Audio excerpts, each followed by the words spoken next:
Welcome to 0 to 60. Matt McChesney. I am the owner and operator of 6-0 Football Academy and 6-0 Equipment. Played at the University of Colorado from 2004. 6 years in the National Football League on both sides of the football. That was his dream to play for Colorado. With McChesney, grew up in Colorado, always wanted to be a Buffalo, has had a great career. I'm Matt McChesney. This is 0 to 60. That is Coach Prime. We are at the University of Colorado. Brother, thank you so much.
Welcome to 0 to 60. Happy Thursday, everybody out there. I'm your host, Matt McChesney. Bailey's on the ones and the twos.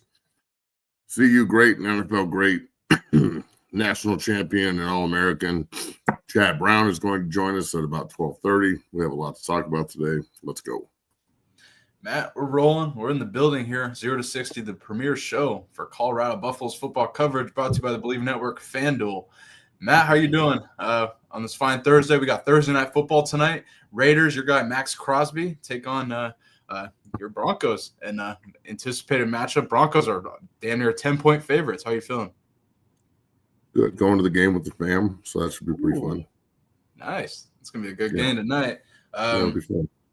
Yeah, we'll get into our predictions, betting predictions, etc. here at the end. But that's going to be a hell of a matchup for sure. But, Matt, let's dive into it here.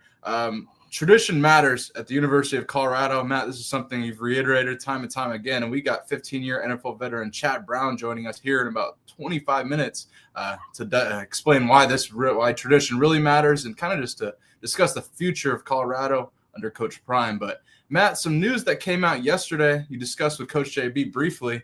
According to USA Today, Coach Shurmur was stripped of his play calling duties after the Utah game. So Coach Bartolone was the play caller for Arizona. Now, I'm really curious on your take on this because I don't know. How much of a difference did you see in the offense?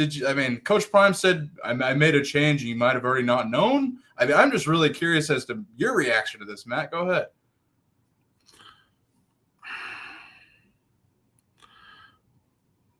I would have had a pretty positive reaction to it if he would have. If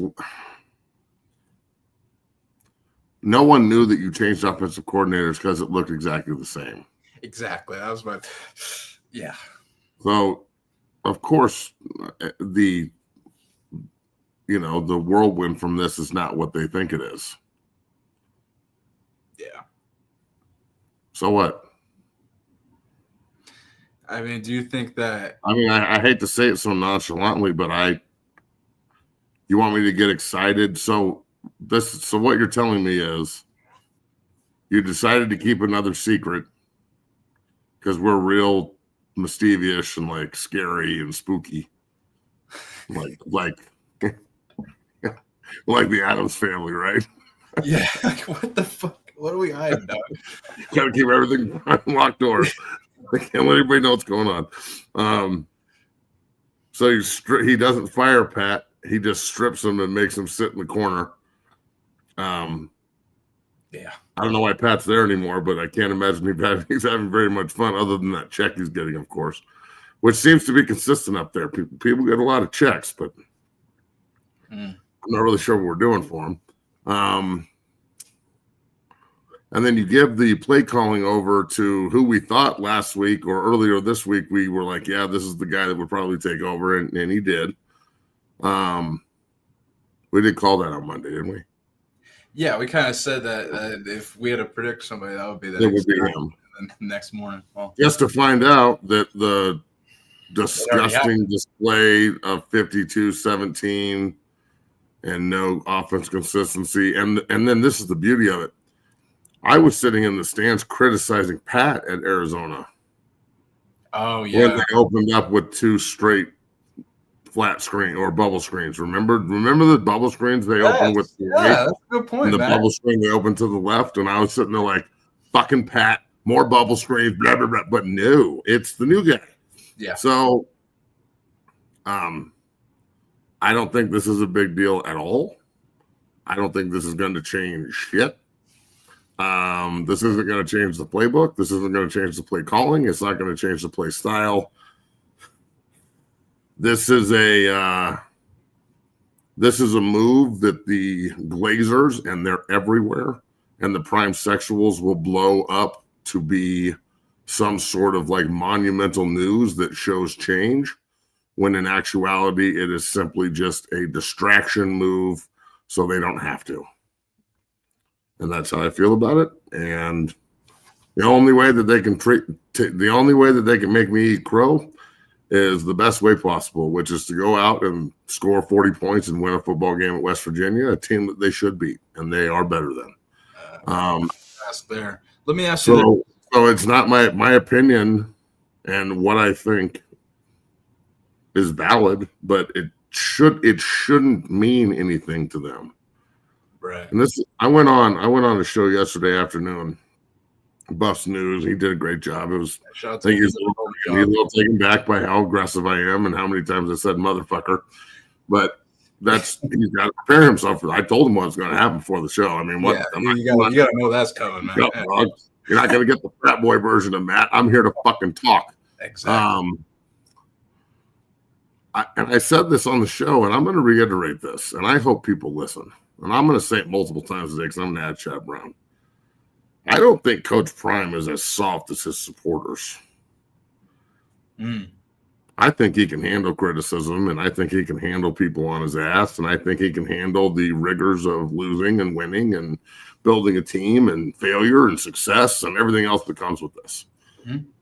His supporters, especially the people that just support him, and it wouldn't really matter where he coached, I've never seen a softer group.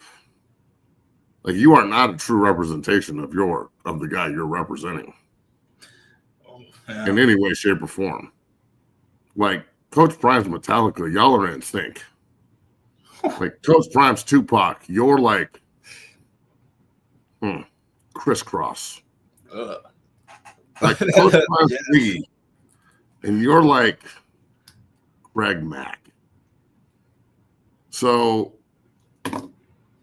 I feel like they feed off of this shit, and then they use half of it in their speeches to the team, and they use the media to send messages, and it's very professional like. Coach Prime hears and sees everything. He follows me on every platform. Bucky follows me on every platform. So, did you see what TJ tagged us on? So this guy on Twitter, TJ, good dude. He follows the shows, and I'm TJ sure Riddell, shout out. So TJ tags, and I'm up at like 4:00 in the morning because I'm taking the boys to the gym and shit. This is our life. And he tags me on this, and it's Bucky strikes back. Dun, dun, dun. I'm trying to open it, and of course it doesn't open because it's some janky bullshit. And then I finally find it. And this is the hilarity and the ridiculousness that we've absorbed, right? So I finally find it, and you know what it is? It's some anonymous fuckboy that doesn't have anything to do with Bucky or Dion, and doesn't have anything to do with us, taking my picture and Bucky's picture and Prime's picture and Bailey and everybody else and superimposing it on with his voice in the background talking about how like hold on, I did not see this. Hold the fuck on. Matt, when was this? Funny, Hold dude. the fuck I on. couldn't. I'm like, it was fucking ridiculous. I was watching it and I was like, this isn't. There's no this fucking is ridiculous, dog. TJ, if you're listening, send me that shit, man. Fuck. You were tagged on it, dog. I mean, you didn't see that shit. It was fucking dumb as fuck. Flight for like. I was watching it and I was like, what the fuck is this? It's almost like creative. Fuck. It's almost creative. A whole show. You know what I'm saying? So I feel like this when I go to Folsom, and I'm there all the time. I don't go to every game, of course, but we're there a lot. All I get is respect and handshakes and hugs and admiration, even from quote unquote prime sexuals. I have people walking up to me saying, I'm a prime sexual. We can get along. So this is a real thing. Okay. I've witnessed it at the game the other day. I witnessed a prime sexual try and kick a real CU fan out who was yelling at the refs because it was too loud and egregious for him. And a whole little pocket of guys and families like, oh, it's too loud and egregious. They're yelling at the team. Kick him out. And I'm sitting there like, the team deserves to get yelled at. Yeah. I've been on the field when we're getting our asses beat and we're getting yelled at. I actually am very well known for turning around and yelling back into the crowd. Sit down and shut the fuck up before I beat your fucking ass. And it works. Ask anybody I played with. Yeah. I used to do it all the time, yelling at Coach Barnett, and I would just turn around and go, hey, sit down and shut the fuck up. And they would sit down and shut the fuck up every time. Right. So there's this like, we're in such a tough place, both like record-wise and all that shit. But like in reality, CU's built the foundation of that place is built on toughness. And Coach Prime is one of the toughest sons of bitches in the history of football and coaching. What he's done this year is absolutely incredible just to be there. Mm-hmm. And I respect the shit out of it. I just wish a lot. And I pray. And I hope you vertical this part because it's true.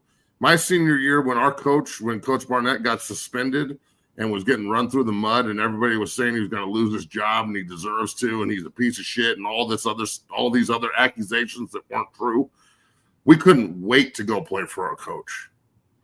I couldn't wait. I get goosebumps thinking about it right now. I couldn't wait to get him back on the sideline. I couldn't wait to go fucking play for him.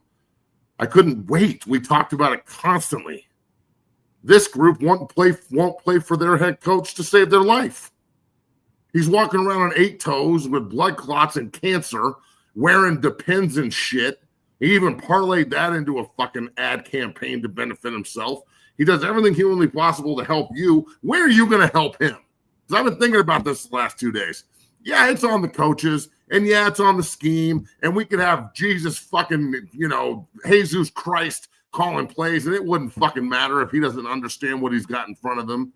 So all that it's good to blame stuff on, but players play. We need some Joes, and we got some Jimmies. Yeah. Like, dog, this is on not this X's and O's, Coach JB. Yeah, dude, it's Thursday. You ain't doing shit at practice today. Are you visualizing success, or are you trying to fucking think about your Christmas list when you go sit on Santa's knee? Fuck boy. Yeah. A Friday when you get to West Virginia, you're going to fuck around and like order a movie and eat some brownies and shit, or are you going to focus up for 10 a.m.? Are you going to go out and play like Colorado Buffaloes like we watched you play all year? Or are you going to go out and just get ran by country roads and have to listen to that fucking song? Oh boy, John Denver sucks, man. Don't start it. No. Save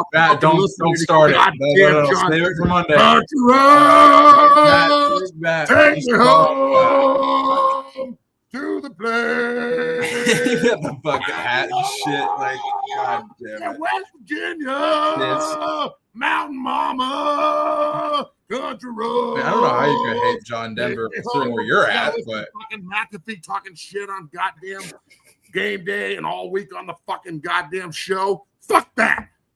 Yeah. Fuck these redneck motherfuckers. Fly that fucked up state, beat the shit out of them, leave. Bingo. But it's on y'all. It ain't on the coaches no more. It's damn shit like I'm tired of the world. They're going to motivate the kids. I don't know. Are the kids ever going to get motivated? Are you guys here to play football or dress up as football players? Let me ask you this. Shit. About Coach Bartolone calling the plays.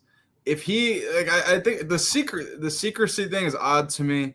I don't know. I think it's also if he had come out and said it, it would also probably have gotten a lot of heat, or I don't know. But let me ask you this: had they come out and played well, would he have come out after the game and been like, this is who called the play? Of course he would have. He was trying to get a gotcha moment, and instead it was gotcha back, bitch. That's my point. Like, what? Okay. So look, okay, let's do a hypothetical. All right. I'm running 6-0 Academy. Mm-hmm. I've got 8 coaches. The one that's leading the other 7, I'm not really happy with what he's doing.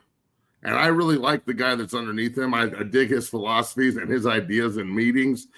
That's some of the changes up that he's thrown in this year. And, the competitive banter back and forth between coaches where they're supposed to respect each other and adopt each other's ideas and like everybody's working together. This is a group that probably just keeps their ideas to themselves because when they get their opportunity, they want to be the guy. But then everything is the same. So they get the opportunity, and instead of like completely changing everything and instituting something new, so they walk out against Arizona in 13 personnel and rotate a tight end back to heavy I formation and run the ball vertically or play action or whatever the fuck, because there's so much you can do off of that. Start running the quarterback. Arizona State put in an offense for Sims in 1 fucking week. I know he's been there, but he's been playing Levitt's offense, backing that guy up. When Levitt went out, they instituted a fucking run first offense for this kid. It took them 1 week, and it seemed to work. Yeah, historical. So the fact that the offense was exactly the same, what did we do this for? And then also, if I'm the assistant coach, I'm kind of pissed. Why? Because why? Well, explain. Pat just got demoted, and I just got my first opportunity to call plays ever, and you're not going to tell anybody? Yeah, that is again the secrecy is odd. Because now this makes the whole situation look weird. And then, of course, the prime sexuals get mad. Why do you care how he does it? But I don't really give a shit. I just want to win. What kind of confidence does it instill in your offensive coordinator if he has to be fucking Batman? Right. Yeah. I say this to my kids all the time. You could be the best player on earth, but if you won't post and go to games and like get out there in the world, no one's going to fucking know. No one's going to see you. Yeah. You're the fucking Batman of high school football, dude. You just swoop in, make a play, swoop out. And they're like, who was that? I'm like, I don't fucking know. He looked good, though. That motherfucker whipped somebody's ass. Holy shit. I don't know why all these sharpshooter assassins don't just shoot him in the fucking face where his mouth hole is. Never understood that part, of course. But, hey, other than that, Batman's a bad motherfucker. It's just like this. Think about this, just so everybody can get a little thinking cap going this morning or this afternoon or whatever the fuck it is. Professor Xavier can't walk, right? But he can move mountains with his mind, right? Yet he can't figure out how to move his own 2 fucking legs with his mind. Think about that. That's fucking weird. That is weird as fuck. I don't care if he's paralyzed. He can move a mountain, but he can't move 2 dead legs. Fucking weird. That's all I'm saying. So back full circle of what we're talking about here. I just think like the legs have been taken out from any authority this man would have because it's a secret that he's the OC. Hey, everybody, we got a new offensive coordinator and you can't say anything at practice. We're going to like set up in the corner and it's going to look like he's still doing it, but it's Brett and he's going to be the guy. He's going to be in the other corner. We got him now. Let's see how the offense looks this weekend. We just did see how the offense looked. It was his offense. With Julian Lewis at quarterback starting. Let's see what they come out now. But Matt, there's something we need to address though. Before I know you have something to say, but I know you're going to want to address this. Going back to the last weekend. Yes. Matt, Hannibal Navies, and his son Junior. Oh yeah.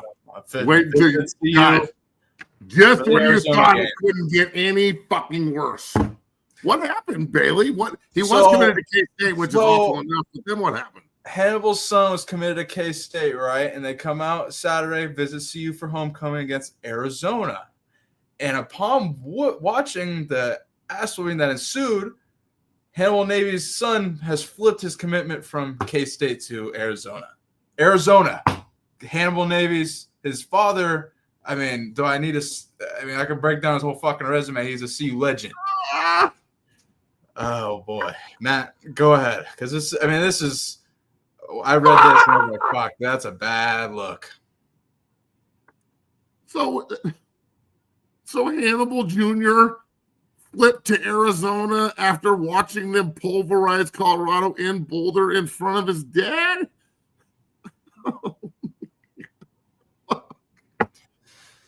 Fuck. I don't even have anything to say about it. Hannibal, I love you. Congratulations to your son. He's a fucking baller. I can't wait to see him play on Sundays when he gets there. That I know deep down in your heart, just like Matt Russell and me and you and all the other guys that are in this situation, you wish. But you know what? This is awesome. And I'm really happy for his son. But the Buffalo inside of me right now is fucking angry. This is not cool. But this is awesome, but also not cool. Bear down, young man. I'm sure that fight, he's going to learn that fight song quick. Oh, he will. I know it now. You want to hear it? Bear down, Arizona. Bear down. Here we go. Bear down, Arizona. Bear down. Shout out to Junior, Hannibal Navies Jr. But I mean, again, unfortunate to see this. I mean, from the Colorado side. Let's move forward here, Matt. Before we have our main man Chad Brown joining the show, I'm okay. How do I say this? So we talked about Coach Phillips' comments about the wide receivers. We talked about Coach Phillips' comments about wide receivers not practicing blocking or not doing drills for it. That's what he said in quote. I mean, it's certainly an odd quote coming from a coach. I love how people are like, why didn't you listen to the whole clip? And I'm like, because this is the clip that I was sent. What are you talking about? Well, I mean, I didn't fucking go in. I got a clip from Brian Howell, so shout out to Brian Howell. Like, anyway, Bucky, and I mean, this has certainly gotten a lot of traction. But Bucky posted, CU wide receivers doing blocking drills. This is in response to all the heat from that video because it's the biggest thing on our timeline. What is your? Did you get a chance to see this? Bucky's response. Yeah, let me read you what he said real quick. But go ahead first. Yeah, it's awesome. I'm glad they're doing blocking drills. Maybe you should go instead of criticizing me for reacting to what your coach said. Maybe you should go to your coach and say, "Why did you say you don't do blocking drills when we recorded you doing blocking drills?" And also, the guy in the video is not Corey Phillips. That's Corey Phillips coaching. Corey Phillips is one of the recruiting guys. So you got to get your shit right when you come at me too. So the fuck are you talking about? So your coach Phillips too. I sure am glad that they're coaching wide receivers being blocked. I'm not at fucking practice. I haven't seen Well-Off post these videos until afterwards. So if you want to get angry at me for something that happened afterwards, that's your right. But what the fuck are you talking about? So I'm reacting to something that was sent to me. And then in your reaction back is here, we actually do block at practice. Good.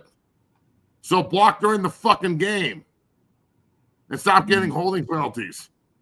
And tell your coach who just made everybody look like a bunch of fucking idiots for saying we don't block at practice. Tell your coach to get his head out of his ass and make better comments at the fucking press conference. Oh, timeout. That's why Coach Prime got all of his coaches off the fucking press conference, because they're a bunch of idiots and they just decide to say whatever they want. So maybe Coach Prime knows something we don't, huh? Yeah, maybe hindsight, maybe that's a smart thing. I don't know. Maybe Coach Prime is like, you know what? No more talky for the coaching staff because y'all idiots don't know what you're talking about.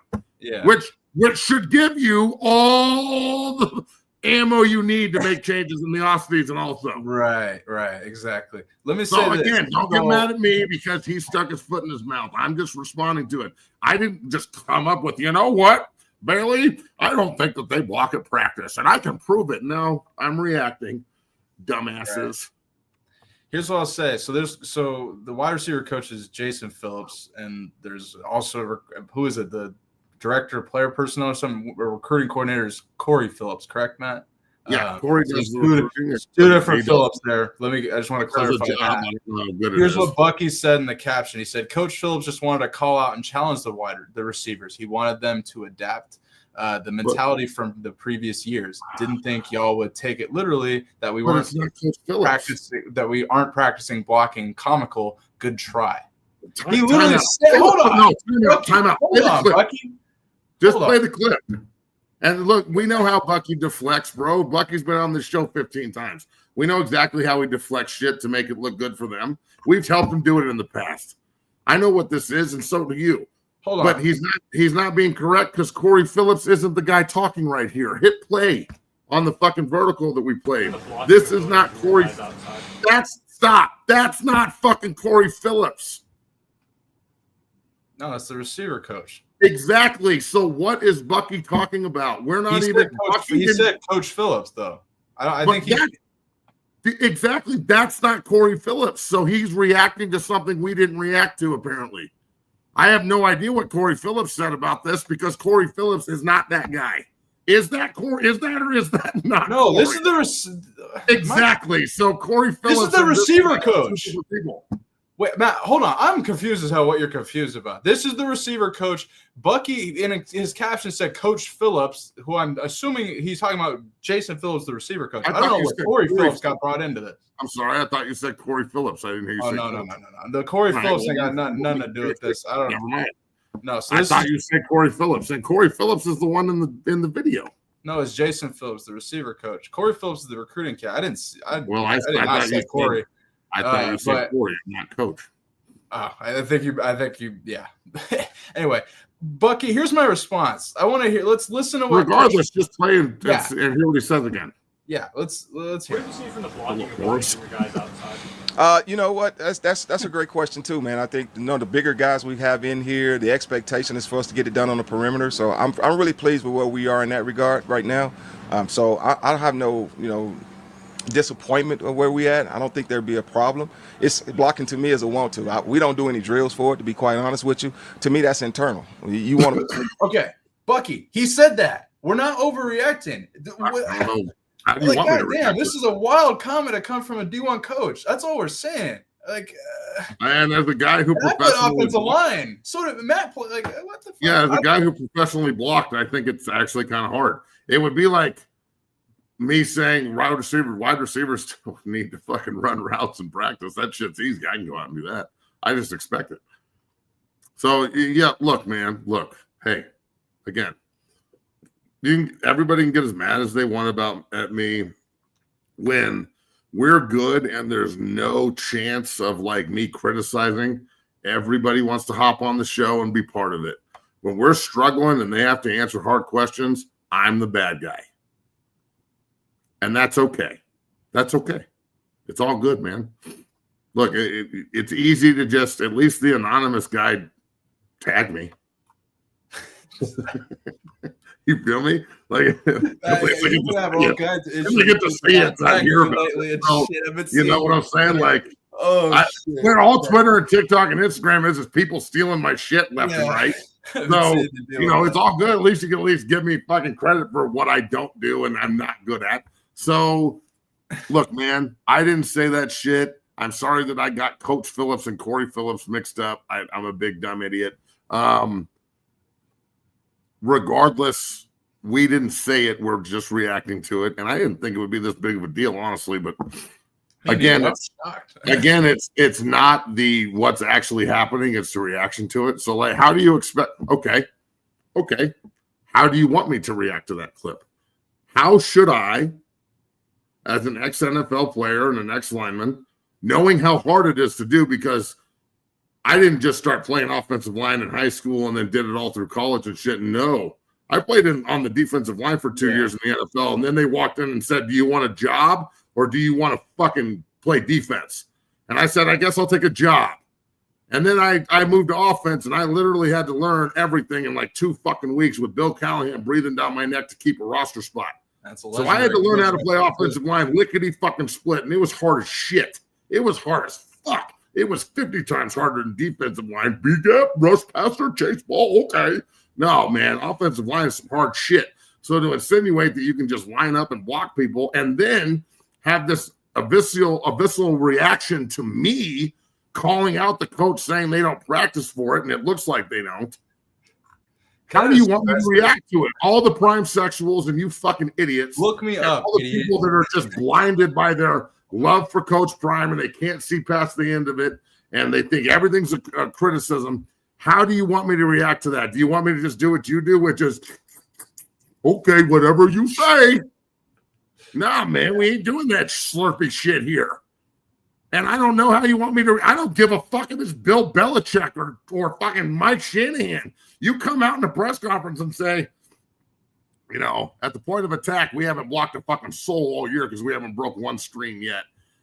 And but we're not going to practice anything with the huge physical receivers. He did say that too. Yeah. With our huge physical receivers where we could have an advantage against the DBs and safeties, we're not going to practice any of it because it's a want to. We go, you know what else? I want to take Sydney Sweeney out. Yeah, she was great. Yeah. Oh, I want that shit. Can we make this? Yeah, I didn't think so. Shut the fuck up, Matt. Yeah. You know, like you got work for that shit. Gonna have to practice for that one. Matt, let's dive into it. Our special guest is here, and there's no better person to have on this show. The show. Let's ask Chad how he would do it. Tradition matters at the University of Colorado. No better person to have joining the show than 15-year NFL veteran, Colorado Buffaloes legend, Chad Brown joins the show. Oh, shit. Hi, Chad. Happy Thursday. How are you doing, my man? Good morning, fellas. How are you guys doing? Hello, my friend. How are you? Doing well. Yeah, well, you know, once I can It's put my going, phone down man. and disengage from the Twitter battles of fight song conversations. Can you believe how ridiculous this has become? Something that's just been a staple forever. And look, we're not going to talk too much about it, but we do have to talk about it a little bit. What's your thoughts on all this, bro? I mean, I'm sure that we're on the same side, but I'd love to hear your perspective. Tradition matters in college football, maybe more than any other sport. And alumni, former players, we get a bit upset when traditions are changed or ignored. You can't watch a Notre Dame game without, you know, a black and white picture of the Four Horsemen or Nuke Rockney. You can't watch a USC game without, you know, Marcus Allen or Reggie Bush or some other great from the past. You know, in the NFL, I just did the Saints-Rams game out at SoFi Stadium. They build new stadiums in the NFL all the time. College football, they don't build new stadiums. They expand on their old stadiums. They put on top new stuff on top of the old traditions of the past. So this traditions thing is a part of college football. And for guys like you, Matt, and myself, and countless other guys who have experienced the bonding and the brotherhood of singing the fight song together after a Buffalo victory, and recognize how foundational, how important, how core that is to our experience. I'm not saying you have to follow my particular experience. I want you to have the same joy that I got of singing that song, the same sense of brotherhood that I got from singing that song. It's less about you doing it my way and me wanting you to experience the amazing feelings that I got from doing that in a locker room in Nebraska after we kicked their ass. That's what I'm talking about. And that's what bonds you together. And that's what fuels you to the next week and fuels you in the spring. So on one hand, it's just a song with some words that were written a long time ago. That's one perspective. Your perspective, my perspective, is this is our freaking brotherhood. This is our mantra that we are willing to lay it on the line for. And this is what we use to celebrate our greatness when we have come together and done great things on a football field. And rather than making it such a polarizing item here to talk about, we talked about this on Tuesday, and I talked about this a little bit yesterday on a show I was on. Why why not totally embrace it? You don't like, in my opinion, it's almost looked at like Coach Prime and what they're trying to do up there. It almost looks at the old school Colorado Buffaloes and goes, we don't want anything to do with that. We're just going to go on our own road. And that's fine if that's the way they want to go, but you've got to pay homage to it a little bit. You can't just neglect it. Why not? What's the harm in bringing everyone together rather than having this division? Because the division's in the fan base. The division is in, it's not really in the alumni because they've been there for 3 years, but I can definitely feel it inside the stadium, bro. I was there on Saturday, and there were Colorado fans fighting with each other while the Arizona fans were sitting there laughing. I mean, Hannibal's son, just committed to Arizona today. He was there with Hannibal at the game as a CU recruit. Wow. Yeah. Wow. Holy shit. Yeah. I mean, the Colorado experience that Hannibal had obviously would be, for him to be recruited to this program now. I'm sure he talked to his dad and was like, I'm not seeing the same things that you talked about. I'm not seeing those things. So that's unfortunate. We lose on a guy who, whose dad was a great Colorado Buffalo and will hopefully go on to be a great football player. And so, I think it speaks to this current disconnect that we're feeling. I don't know if you remember back in Dan Hawkins' era, he took down all the pictures off the walls of the past. I remember. And I was blown away because his logic was, well, we need to create our own history. It's like, yes, every team is responsible for creating their own history. What someone did 10 years ago doesn't buy you a cup of coffee this year on the football field. You got to earn that shit on the field every game, every play. But as you walk around the facility, you should embrace and be reminded of the greatness of the past. And when I walked into the John Muir High School weight room in 1984 as a skinny-ass freshman, and I saw the 250-pound bench press club, I was motivated because I wanted to be in that damn club. I wanted my name to be painted on the wall next to those other dudes. In the 500-pound squat club, I wanted my name to be on that wall. When you have images of greatness in your facility that remind you of the greatness of the past, they help you to strive forward for yourself and for your current version of your team. So whether we're talking about John Muir High School, where I went to school, we're talking about the Colorado Buffaloes, for Dan Hawkins to pull the images of the past down, the greatness of the past down, where's this greatness that you aspire to every day, that you were reminded of every single day? And so it's, on one hand, again, we're talking about a fight song, but hopefully folks watching this podcast recognize that we're talking about something a bit bigger than just the song, the traditions of the past, the history, the embracing of it, and more than just, because I accomplished something great, you need to praise me.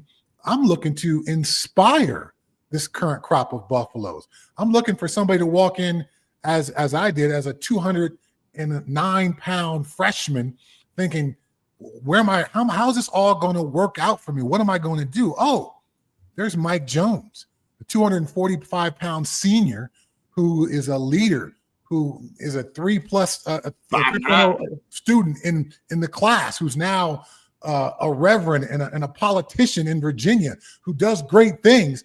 I saw that when I was a freshman and thought, that's a dude I want to get behind. That's a guy whose example I want to follow.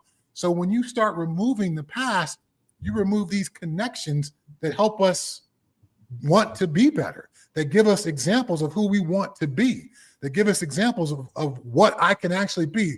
Sometimes you have these self-imposed limits on yourself, and you see someone else's greatness and you go, oh shit, I can do that. So yeah, we're talking about a fight song, but if you're just talking about the song, you're missing, I believe, what Matt and I are trying to talk about actually here. Amen to that. And then the other thing, last thing I'll say about this is, what if? Because I think there's this I think that the coach doesn't know what he doesn't know in this situation, which is very rare because he's Deion Sanders and his guys on his staff don't know. And Dre just got there, so I don't know how much he's really pushing this, if at all. But what if, because it gravitated to Chad Brown and Mike Jones and Big Allen Canavis and Joel Steed and Cordell and Rashawn and Westbrook and, Phil Savoy and Steve Rosga and Greg Jones and Ryan Olson and your boy and Lawrence Vickers and Joel Klatt and Sam Wilder and all these other badasses that came from all over the place and came to Boulder, and it seemed to work for us. What if it did work for your team? And that's really what's missing. That's the glue that brings it all together. And your biggest resource is something that you look at and go,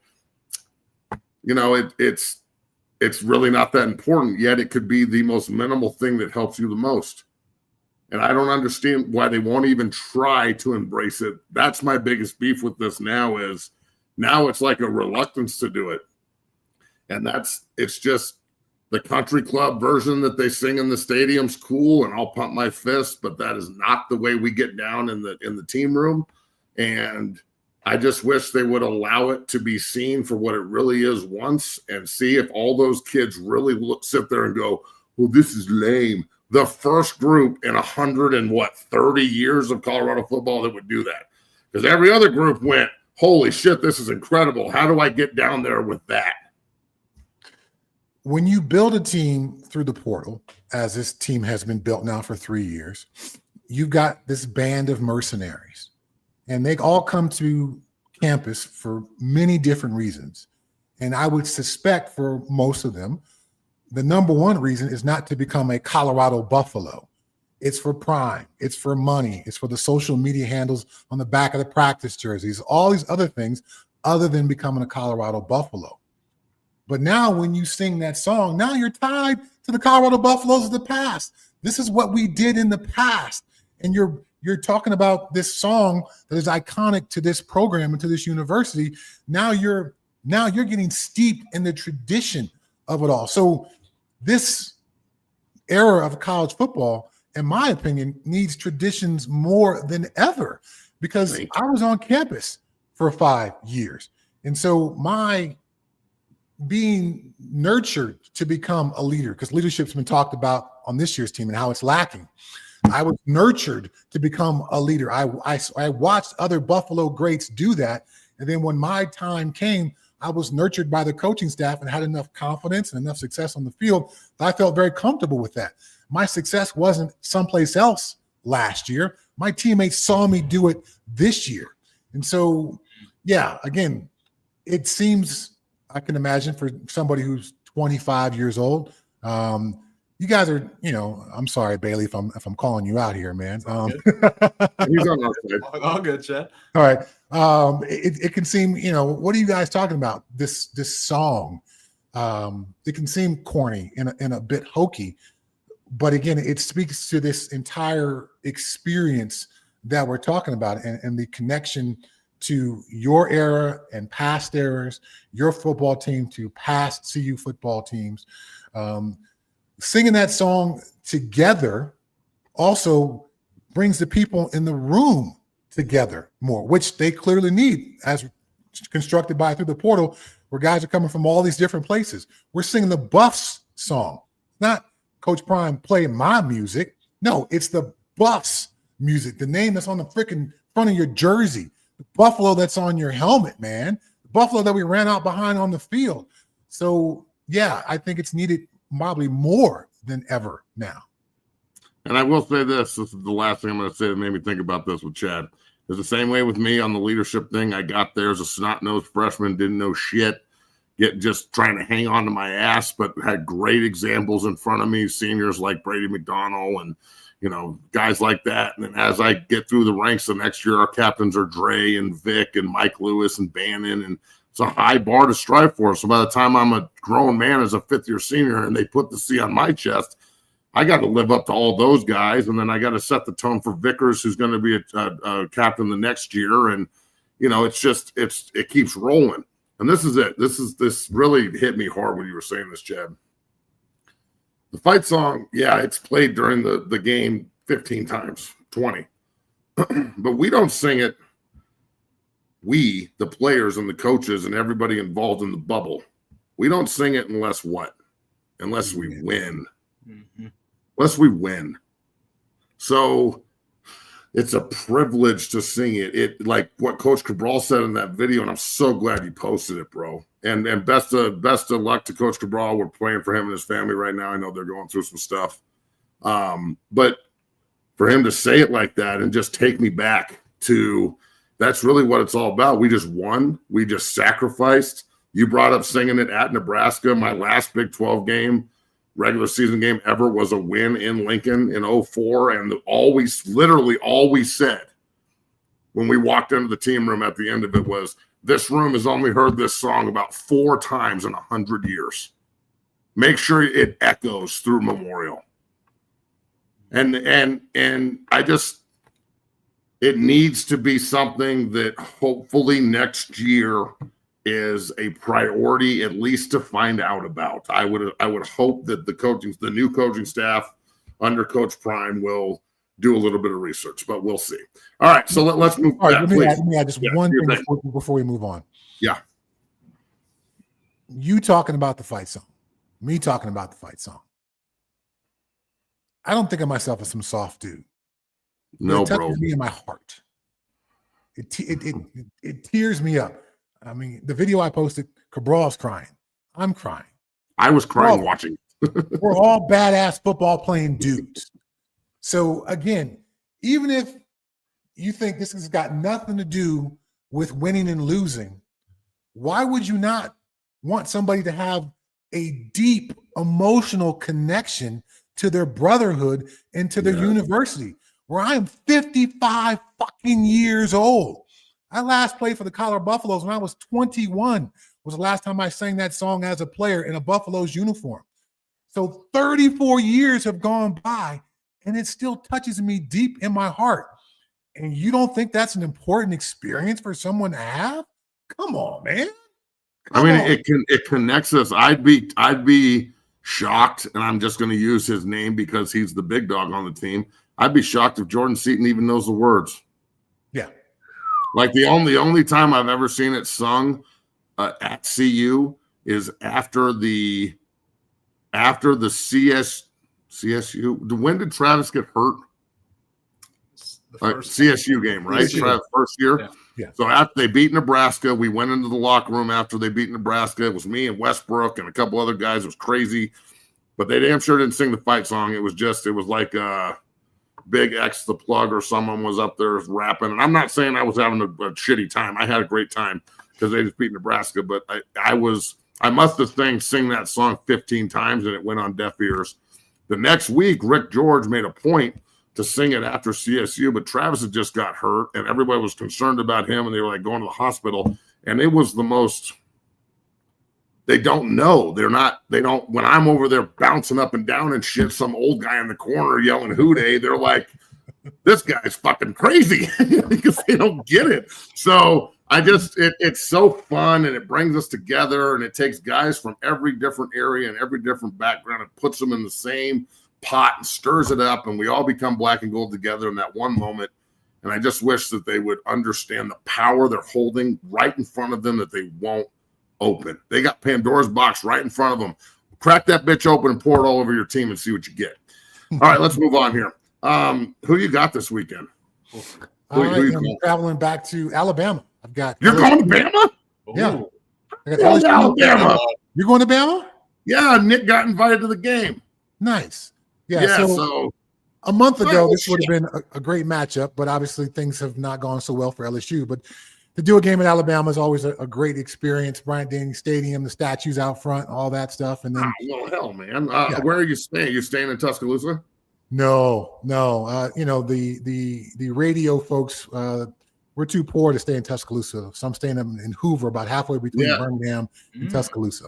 I am also staying in Hoover. All right, I'm going to text you afterwards because we might see each other on Saturday. Maybe be like, hey, you. But yeah, they invited, and this goes straight into my next question before we talk about Juju. They invited Jackson Roper out to Alabama this weekend. Jackson Roper's the number 1 player in the state of Colorado, one of my guys. Reese Russell, obviously, number 1 or number 2 player in the state of Colorado. Matt's son. Hannibal's son goes to Arizona. Deacon goes to Oklahoma. Brett goes to USC, all my guys. My son, Nick, I'm not saying they're not recruiting him, but they aren't recruiting him like fucking Kapovic and Alabama are. Davis Moon, other guys.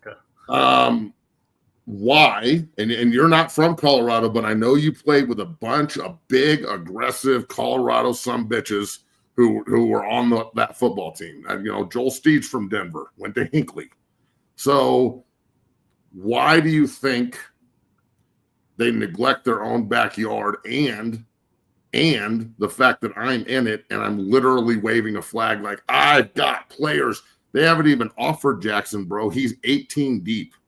BYU offered him last night. Utah offered him. Arizona State offered him. Michigan, Ohio State, Alabama, Texas A&M, Ole Miss, Oklahoma. They're rolling out the red carpet for this kid. CU doesn't even know he's existed. Why? What is happening? Well, we've seen a number of these, transfers not pan out on the field. So clearly there's a disconnect between our best players are high school recruits.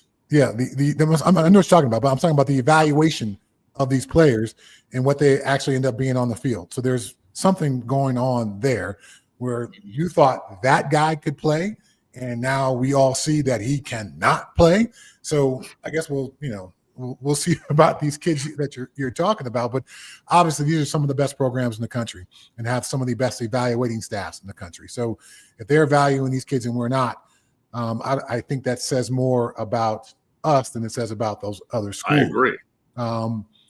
I've always thought it was important, no matter what state you're in, to try to win the in-state recruiting battles. I understand, for the Buffs, a lot of the big name players were from other places, but we always had great players from the state of Colorado on the roster. My inside linebacker mate for 3 years, Greg Beekert, good old farm boy from up north of Boulder, was about as physical as a linebacker as I've ever played with in all my years of football. Well, how long did he play in the NFL, Chad? I think he played 11 years, something like that. 12 years, yeah. Bad man. So bad man. So great players here in the state.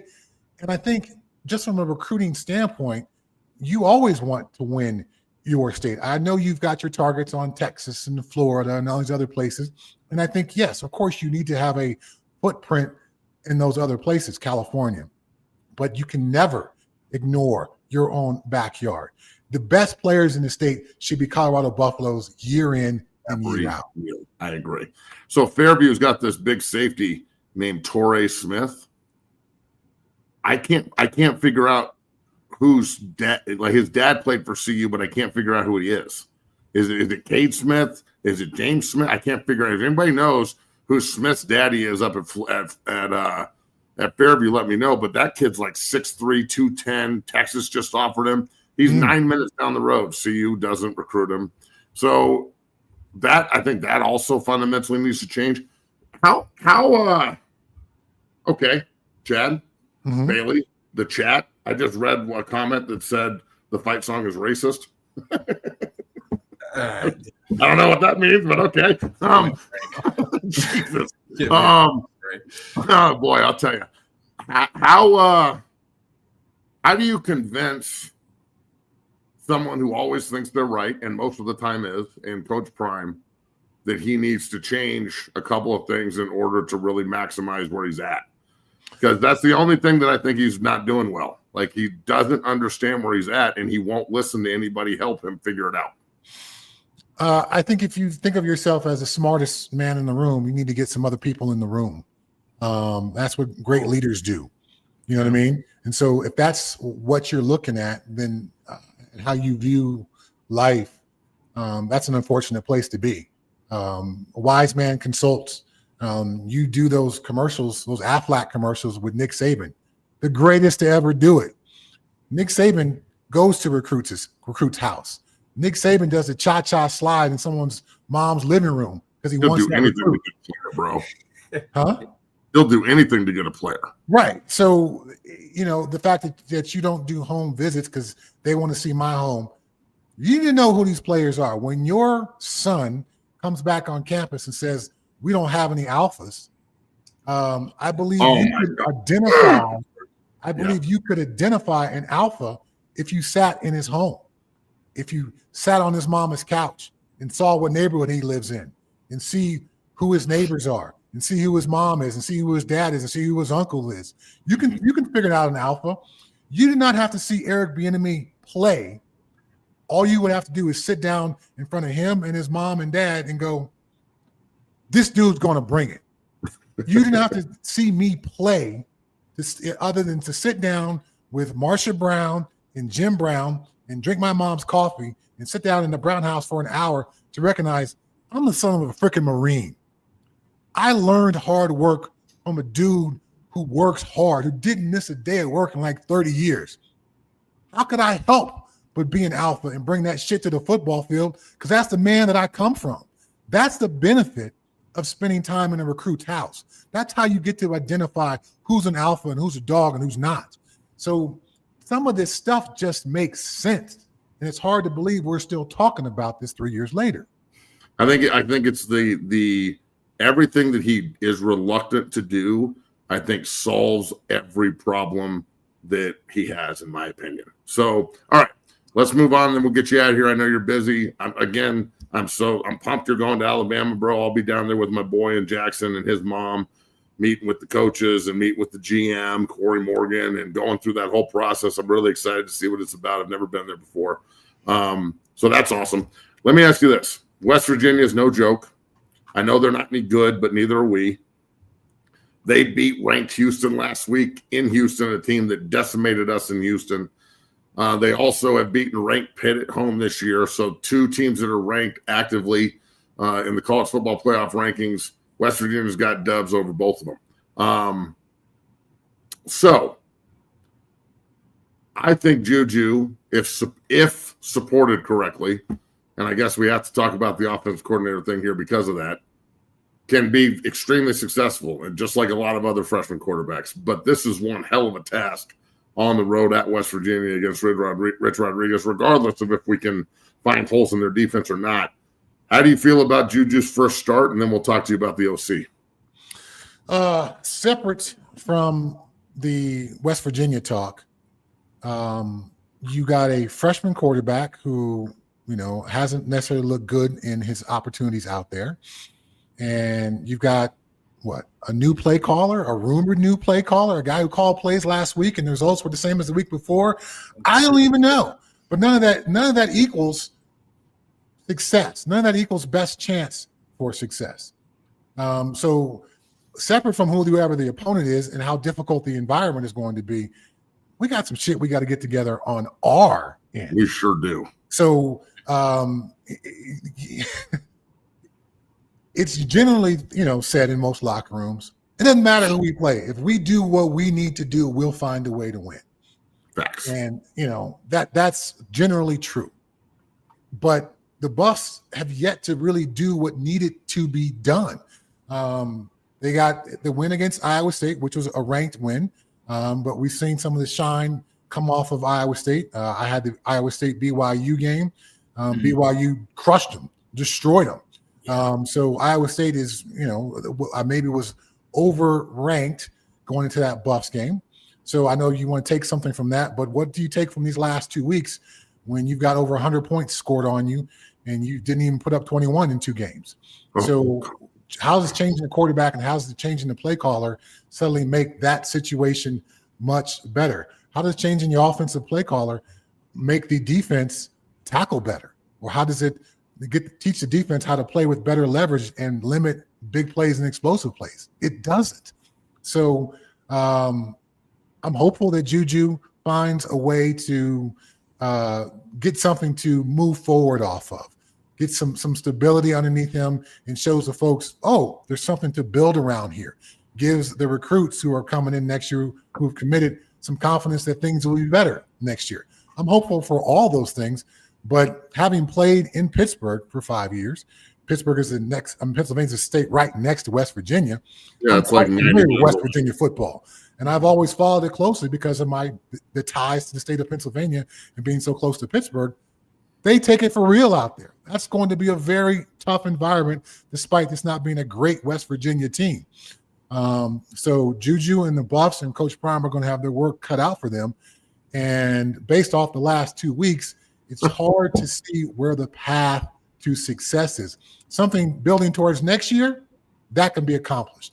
A win and getting closer to a bowl game, I've got a difficult time seeing how that works out. You know what I just remembered that I forgot to bring up? Landon Drum, the Alaskan assassin's son, Brandon Drum, who's one of the best fullbacks ever, other than like George Hemingway and some of those guys. His son just committed to West Virginia. Tyler Brayton's the coach over to Arapahoe. CU doesn't even look at the slot receiver. He goes to West Virginia. Hannibal Navies' son is going to Arizona. Reese Russell, Matt Russell's son, is right now trying to pick between like Nebraska, LSU, and Washington. Josh Bates, Justin's son, is on the Remington list for SMU as a redshirt sophomore. He's an NFL player. He's from Durango in my program. Also, all these kids have connection because all their daddies played there. God, that they sure would all look good in black and gold. Is all I'm saying. All right, now I will ask this question lastly and then get you out of here. Why keep a secret that you changed play callers? And then was it? And Bailey brought this up. Bailey, actually, you can ask this question because you brought this up. I thought it was a really unique perspective on it. Chad, let me ask you this because I asked Matt this. So let's say hypothetically he switched play callers, right? You go out Arizona game, you play well, you look a lot better than you did offensively than you did last Saturday, and let's say you win. Do you think Coach Prime after the game comes out and says I switched play callers and uses it as, I don't know, Matt said, sort of an opportunity to bury Pat in a way? I don't know. What are your thoughts on that? Yeah, if we had won the Arizona game, yes, then the play caller switch would have been talked about, and this ties into the Monday press conference where no coaches and players were available, right? And Coach Prime was saying, "I'm put it on me." I understand from a head coach perspective why you would say that, but at the same time, there's accountability. The best programs have accountability. As a New England Patriot, you showed up to a team meeting, you were accountable to no shit. Bill Belichick was going to call you out in the team meeting and ask you a question about your assignment. Chad, you're on kickoff return this week. Yes, I am, coach. What position are you playing? Left guard, coach. Who's most likely you're going to be blocking? Number 54, coach. If he's not in the game, who else are you going to be blocking? Probably 57. Is he a make you miss or is he a run through you guy? He's a run through you guy. I had to be accountable at all times. And so the attempt to not make these players or play callers or coaches and to shield them from the accountability, I understand. On a fan blog, things can get personal and people can say stuff, but the CU press is pretty well trained at this point. They know they can't get personal. They know that would not allow them to continue to have access to Coach Prime. So to make these guys available, that doesn't give them a level of accountability that they need. Great programs have accountability. You're not covered for your mistakes. You're asked to own up to your mistakes. So this kind of ties into that. I'm not going to have accountability for my players or coaches. And now I'm going to try to shield these grown-ass men who make $1 million+ calling plays from media scrutiny. What is West Virginia going to be fooled by this? Oh no, it's the tight end coach calling plays. What are we going to do? It doesn't even give you an advantage in the game. So these things just don't add up for me. Man, I'll tell you, it's being done differently than I've ever seen, and I just really hope they can fix it. That's all. So give the man the opportunity to fix what has been created. I think that this team is so Jekyll and Hyde that they really can't help themselves at times. So what do you think is going to happen this weekend, brother? Guys, let me say this. Obviously, it's difficult, to miss as much time as he missed with the bladder cancer and to be in the pain that he was all this season with the blood clot. So I've got some grace for that. It's hard enough to coach college football 100% healthy. So to do it unhealthy is just got to be, incredibly difficult. And so I'm sure some of what we're seeing is a effect of what that time away or that time dealing with pain and injury has, misdirected some of his attention from the football team. So there's some grace for me there. And I, like you, share the desire that he figures this out and the program moves forward. Having said that, it's hard to imagine the results this week are going to be markedly different than what they've been the last 2 weeks. I've never been on a team that's gotten crushed 2 weeks in a row and suddenly rallied and found a way to get it going. So I've got a difficult time seeing a path to a victory, particularly in an environment as tough as Morgantown, West Virginia. I got the Buffs losing this one. Let's call it 38-28. Well, I can't say you're wrong because the last 2 weeks have been awful. So, all right, brother, you keep up the good work. Love you, man. Keep it up, and I will see you down in Tuscaloosa for Alabama LSU. I know you're on the call, and then we'll see what the rest of the season brings, my friend. So, hopefully, as always, hopefully some dubs. Yeah, shoulder to shoulder, bro. Keep it up. See you, man. Later. Shout out to Chad Brown, 15-year NFL veteran, Colorado legend. Join the show, dropping some fucking truth bombs, Matt. I mean, Colorado's back's against the wall, and they're at a crossroads in the program. I don't like this shit is so odd to me why you wouldn't publicly come out and say this. Now it's even more odd after I heard what Chad said. I'm like, yeah, like what are we doing? But let me ask you something, Bailey. You're half black. Yeah. People don't realize this because it's like Chad. Done. It's like Chad. Same shit. They're done. Chad's half black.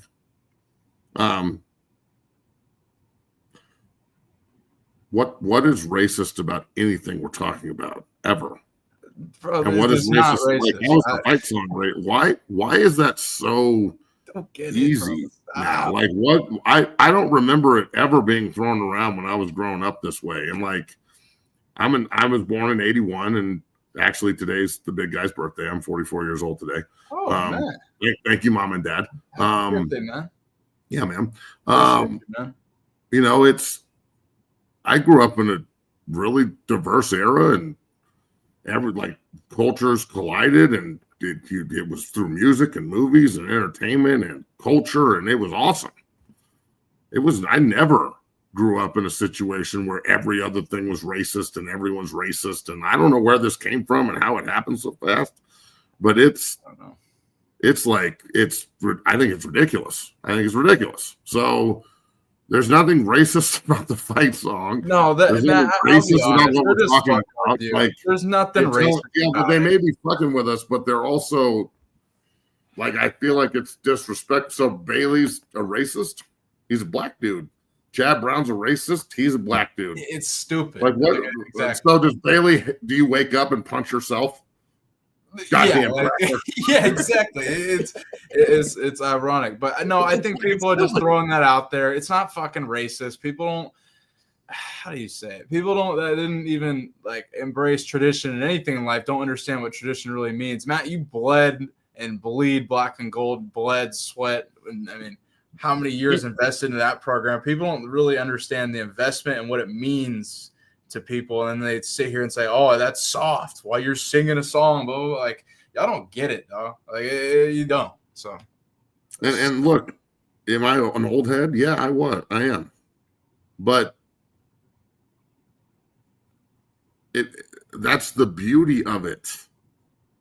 When I went back on Saturday, I talked to dudes that played in the 70s that are still. They go there and it transplants them back to when they were there. It makes us all the same age again. We're all in the locker room together again. That's what it's supposed to be like. I'm just going to say this, and I've said this to you before. Hypothetically, and I know people are going to take this the wrong way. If I was a head coach of the program, I probably would not be bringing in every Nebraska Cornhusker I ever played against to talk to my team. The coach probably went to Florida State, and he's surrounded by Miami guys. And I don't get that. And I know they all played together in the league, but it's so. I never thought of that. Yeah, that's very true. Especially like you're surrounded by the people that you despise. Like Miami guys think Florida State guys are soft as fucking butter. I've seen multiple documentaries where they talk shit about it. Well, what does that say about Colorado and tradition, Matt? What does that say? That's not your point. I think Coach Prime doesn't think it's that important. I don't think he thinks that tradition in college football is as important as it is, especially in the pay-to-play era. I think that he's relying on the boys, the little boys that he recruited because they're not men, Some of them act like men. Some of them act like little kids. Okay. We'll just say the players. When he recruited the players, it wasn't instilled in them immediately. Whatever you instill in them immediately is what they're going to do. A young football player is like a young mind. If as a parent, if you teach your kid at 2 years old how to speak Spanish, he's going to be fluent in Spanish. Yeah. Because he's a sponge. When you get a new player on campus, whether it's a 5-year mercenary transfer, he's still new, or a freshman, he's still new. So you get those guys together, and then the first thing you teach them is where they're at. And then you go, look, this is where you're at. And it's awesome. And we're going to teach you about it. But this is who I am. And I'm Coach Prime. And this is a new era here, but we're definitely going to respect the past and have it be part of our foundation. But we're going to build on it. We're going to build on the past rather than break it down and build next door. And then try and say it's the same thing, because there's a disconnect between the program that I love and the program that's up there right now. And it's simple little things that just aren't being done. And I don't necessarily think that is the way college football should be. And you know what? I'm not the only one. Tennessee's tradition is out the fucking hook.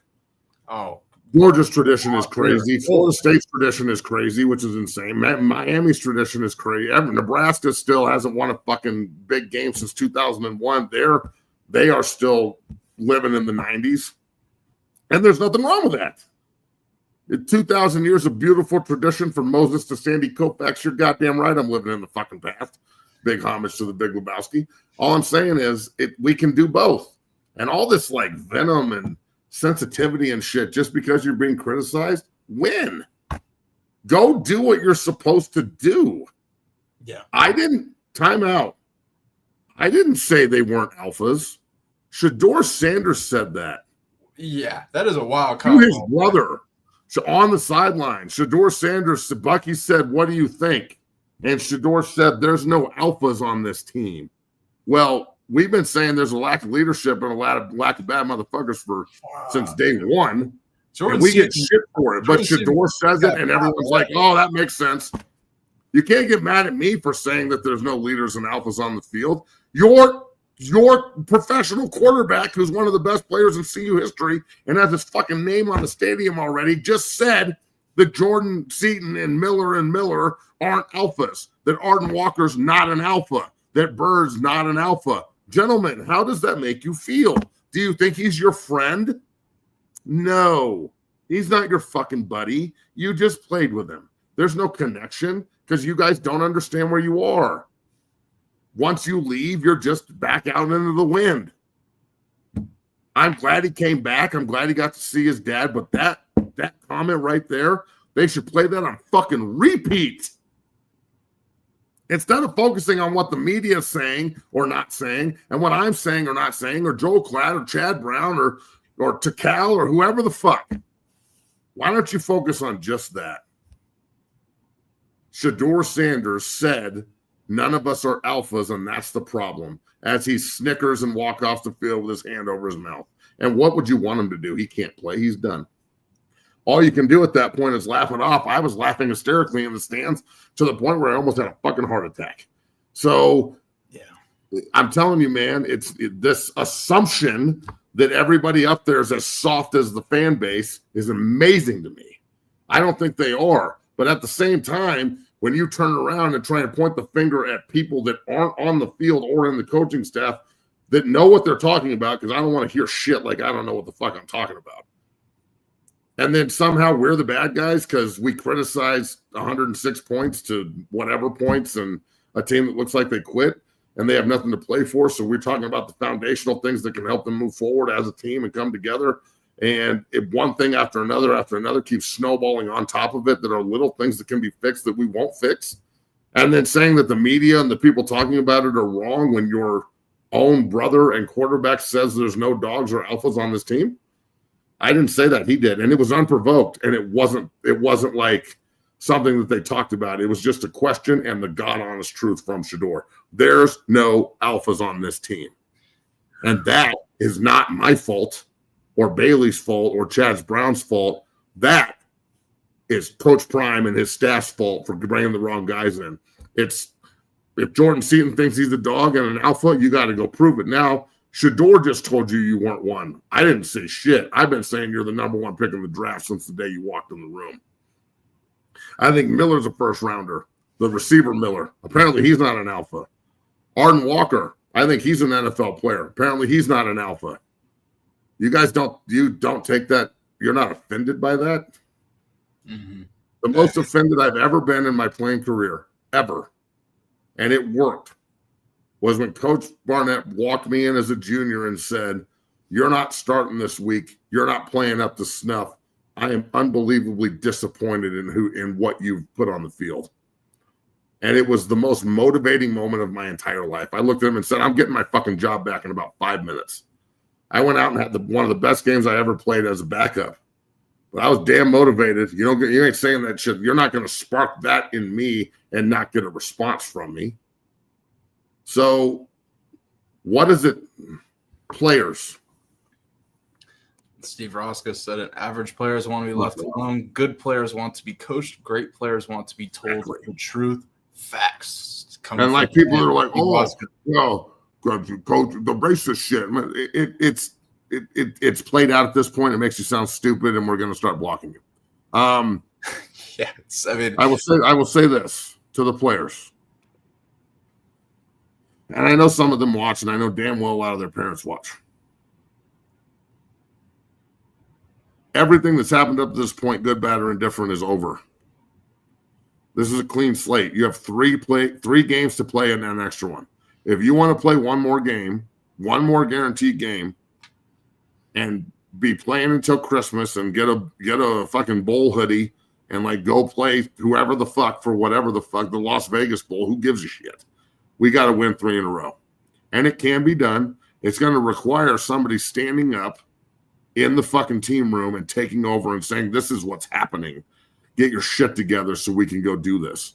I know how they feel or how they should feel because I did it. After we lost to Texas 31-7 at Halloween, and Vince Young and Cedric Benson and those boys went out and beat the fucking Christ out of us in Folsom.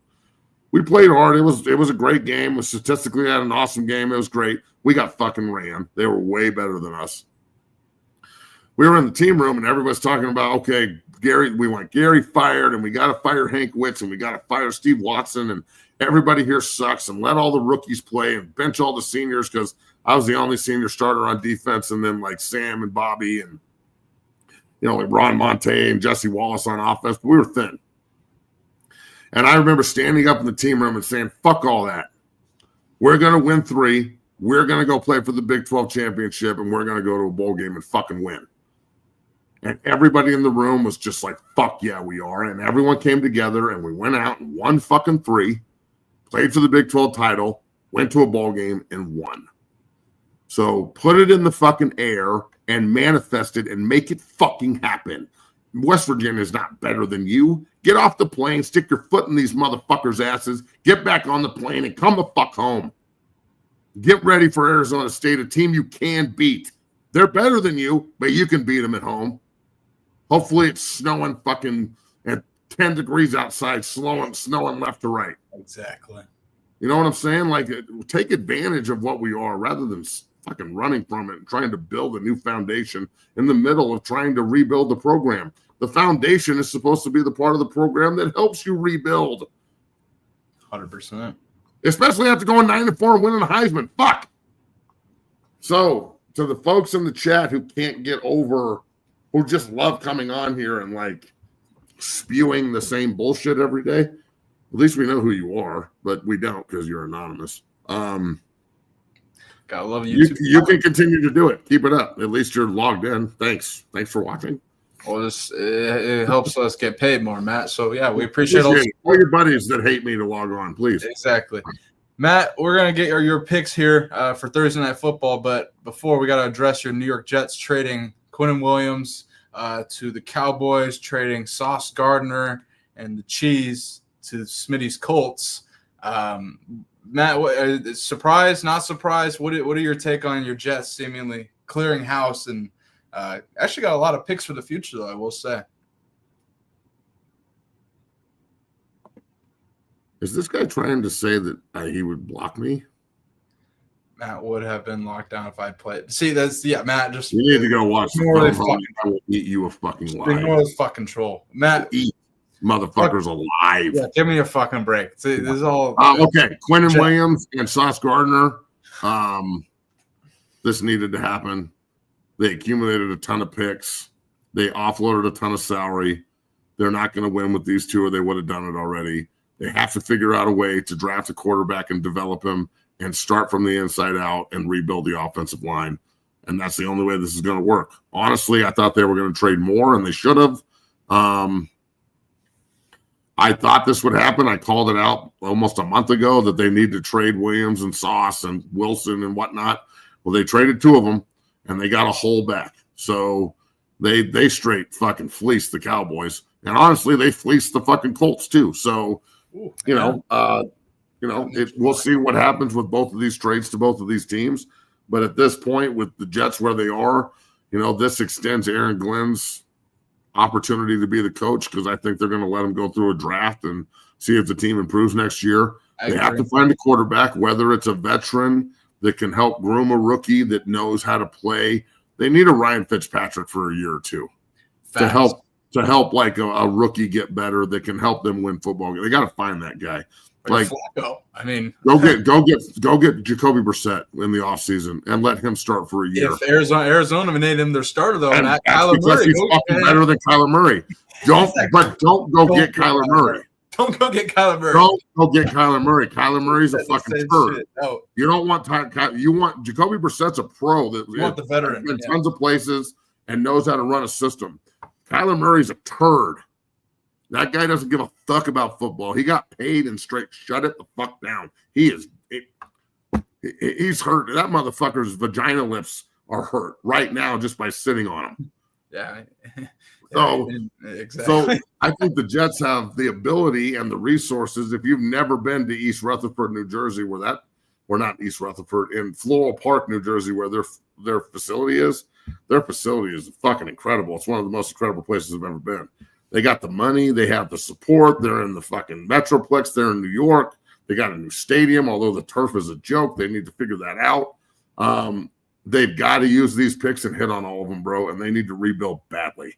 And honestly, I wouldn't be surprised if you see trades at draft time too. I wouldn't be surprised if like Garrett Wilson gets moved at the draft next year, if Jeremiah Johnson gets moved at the draft next year, if Hall gets moved at the draft next year. Anybody that's on a big number and on a 1 or 2 year deal with that team, they're going to get moved. Conversation cracked me up, dog. He said Kyler got roast beef. He does have beef curtains. They're fucking. you can like go like this, and they swing in the wind. Jesus, fucking curtains in the wind, bitch. Matt, let's dive into Thursday Night Football. This show is brought to you by FanDuel. Your Denver Broncos are 9.5-point favorites. Actually, on FanDuel, they're 8.5-point favorites against the Raiders and your guy Max Crosby. Now, you're going to this game tonight. You're going to be in attendance, and this is going to be a hell of a matchup tonight. The total is 42.5, Matt. How are you feeling about your Broncos? Hold on a second. When did I say they shouldn't do the fight song? That's not what I said at all. I've been talking about them doing this since day one. Yeah. It's one of the first things I said to Coach Prime. I may have said they just won a game and there's a fucking rap concert going on in the locker room and there's no way we could have done the fight song, so fuck it. Maybe they just don't know. I hope we can figure it out, but I mean, that was more your tone. Yeah, exactly. I'm saying that they shouldn't do it is not true. Look, I'm going to the game with the fam, bringing the boys, and I'm really excited about it. I think Denver is going to beat the shit out of Vegas. I don't think Vegas is very good. But you got to block Max Crosby, and they did play a lot better last week, and Pete Carroll is their coach, and Thursday nights are weird. Weird night. Thursday nights are fucking weird, and weird shit happens, and, everybody thinking the Raiders could go in and shit on themselves. I watched the Giants beat the hell out of the Eagles on Thursday night. I watched San Francisco go to the Rams as a 7-point dog and win. So could they win? Yeah, I guess they could. You need Max Crosby to pull a fucking rabbit out of a hat, and he is Baba Yaga. So just whatever you do, fucking block 98, please. But from a betting perspective, I put 100 on Crosby, Benito, Cooper, and Allen to all have sacks, and then a defensive touchdown for the Broncos, and parlay that all together. So, damn. Yeah. Okay. Yeah, No, I think that is- I think there's going to be a lot of defense on Denver's side. Crosby will get his, but he doesn't play every other position, and the Raiders on defense are fucking terrible. So the Broncos should win this game, and they should cover, and that's what you'd like to see, but I guess we will see. Oh, boy. I think this could get interesting here. If the Raiders can figure it out, because I watched the Raiders. I actually bet on the Raiders last week, and they lost in overtime, and that shit was frustrating. But they've seemed to figure it out offensively here. It's up to the defense. Now the total's 42.5. I'd lean over, Matt, if the Raiders can get something going offensively. But I like the Raiders to cover 9.5. I'd probably buy it up to 10.5, 10. But I'd take Raiders 10 and over 42 if I were to bet tonight. But I just don't see the Broncos dropping this game. But again, like you mentioned, it's Thursday. Who knows? They're not dropping this in front of the city. Joe Kidd said, why did the 060 lineman, 6-0 Academy, first of all, you guys, anyway, lineman at IMG not signed with CU? We have a pipeline with IMG. You telling me Coach Prime paid everyone but Matt's kid? That's clown shit. You got a pipeline with 6-0 that they don't. Right. They don't recruit any of them. Go ahead, yeah. Everyone leaves. And it's not because of me. I present all my guys. Breck's first fucking offer was Mike Sanford at CU back in the day. They could have recruited the shit out of that kid. They didn't. They could have recruited the shit out of Deacon. They didn't. They don't recruit Roper. They don't recruit Reese. They don't you can bring them in for a visit. That doesn't mean you're laying out the fucking gold carpet. So there's just, I don't know the disconnect. I don't know what they're so scared about. And honestly, I'm going to keep sending my people other places where they're actually being valued and coached correctly and developed correctly, and they run the ball, and they're not lowballing them financially, which unfortunately did happen. And you just kind of move forward. This is a business, bro. I want everybody to go to CU, but if CU won't reciprocate, what do you want me to do? Hold them hostage and make them bring my guys in? It's fucking ridiculous. I don't understand it. I've reached out to Dre this morning just to get in his ear so I can ask him why, which is something I just haven't done up to this point. I've been letting him go through the season. But the next conversation is going to be like, what the fuck? It's not going to be like, hey, I hope you guys start recruiting this kid. It's, what the fuck are you guys doing? This isn't fucking funny anymore. Right. I don't know how much say Dre has in that regard, but it's amazing to me that they'll offer certain kids, but then they won't offer others. You'll take the turd from the transfer portal that went to Alabama, but you won't offer the number one player in the state, the 6'6", 300-pound tackle that's being recruited by Alabama that's going this weekend to the school. You're not going to jump on Moon and Nick and Devin West and all these kids as early as possible to just lock them down as recruits so they don't go anywhere else. You're going to let them leave. You're going to let Reese leave. You're going to let Hannibal's son leave. You're going to let Brandon Drum's kid go to West Virginia. You're going to let Justin Bates' kid play at SMU and get on the Remington list. You're not going to recruit Drake Nugent. You're not Trey Zune for the number 3 Texas A&M Aggies. You didn't think he could play. I talked to him last night. He's a first fucking round projection. So big time. Yeah. So there's Gage Genther at Tennessee. I know he's on IR this year, but still, that's a 6'6", 310-pound mean son bitch. Why do you go after Zane D'Souza as hard as you did, but not these kids? How do you evaluate this shit? I don't understand. It's do you just throw names against the wall? And you're whoever sticks is who we're recruiting today? Good question. And then their defense, the big offensive lineman up at Thompson Valley, the big Samoan kid, he's a fucking stud. I can't remember his name. They're bringing him in. He's a recruit. I'm glad they signed him. But they could literally build their entire offensive line room from 6-0 guys and Colorado kids and fucking smoke people. I'm not talking about just beating people. I'm talking about fucking smoking people. Mm-hmm. Smoking people. Period. Well, it's up to CU. It's up to see you. Go back to your Broncos. Matt, what is your score prediction for tonight game you'll be in attendance for? Hold on. Bro. Oh, my God. Matt. I hope we find each other in the world one day so I can rip off your head and shit. You're this fucking idiot. Yeah. Come on. You're dying in a potty mouth? Okay.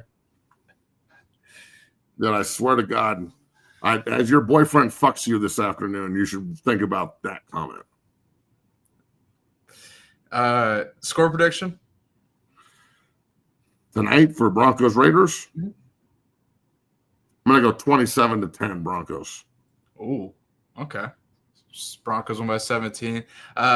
We were next week. I think we should dive into Bo Nix because he's getting kind of some heat in his performance. I've been hearing Aqib Talib and some other people say some stuff. I want to dive into Bo Nix next week with you, kind of dive into it after his performance tonight. I think the Broncos kind of win in a closer game here. I'd say 27-24. Give me that and the over in the game.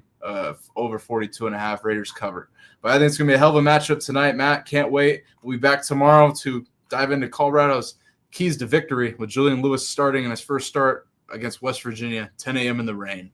Matt, any closing thoughts before we get out of here? We'll do our breakdown on that tomorrow, like you said. Yep. Champ Bailey's in Boulder. Oh. Awesome. Love Champ. Played with him for the Broncos. Great player. First ballot Hall of Famer. Played at Georgia. Right. Yeah, it just falls back in the same narrative. Why not have Hannibal Navies up there? So maybe we talked about today. Is what it is. I hope that they listen to his message, and I hope that it rings through, and I hope that he can figure out a way to get them to care about each other a little bit to play. I know that he had a big-time brotherhood, literally, because his brothers played with him at Georgia down there, and he played with Kirby Smart, and I know that UGA is really important to him. So hopefully he can funnel some of that into the pride and tradition of our place and get our guys excited about playing football on Saturday. So, yeah, we'll see. We will see.